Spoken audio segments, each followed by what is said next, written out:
shows that all of the things we do on cost of living and inflation are flashing red all over the world. And what's happened in the last 6 months is that COVID has been now completely wiped out as a global concern, unless you're in China in lockdown. And instead, it's all about inflation. In the UK, concern about inflation is now at a 40-year high.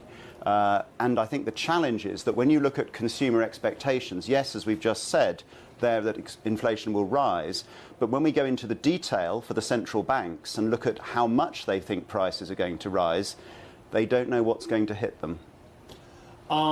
The politicians and the central banks, and Andrew Bailey has said to him in a couple of interviews ago, we want employers to show wage constraint, we want employees to just hold back on asking for large wage demands. With all due respect to the Governor of the Bank of England, that's cloud cuckoo land, isn't it? Well, not completely, because when we ask people all over the world what they're going to do about it, how they're reacting to things costing more, they first of all say they'll go out less, they'll have less holidays, they won't buy a new car. And actually the proportion who say they're going to go and demand a pay rise because it's just too difficult at the moment is actually below 20% globally. Wow. And so at the moment, of course, wage settlements in most countries are running behind inflation, so consumers are getting worse off.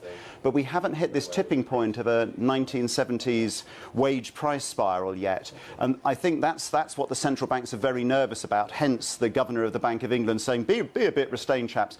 But the way the labour market works is it's not the same as the 1970s. Trade unions are not as strong as they were in the 1970s. So that may not happen, but the consumer is going to feel a lot more pain, more than they expect, I think, in the year ahead. And that's what makes me personally worried about recession, etc. Which is really interesting, because all of the sentiment surveys around economic expectations are weakening very rapidly. Yeah. And yet Jonas Prising from Manpower was here telling us how robust he currently sees global labour markets, particularly Anglo-Saxon labour markets, where we know that job vacancies are leading available workers to fill those positions.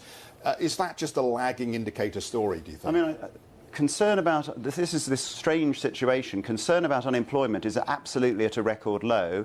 My own business, IPSOS, just posted amazing first quarter results, up 17.5%. So lots of businesses have done well last year and are still doing okay. I think it's the weather front that we can see coming towards us that makes us worry.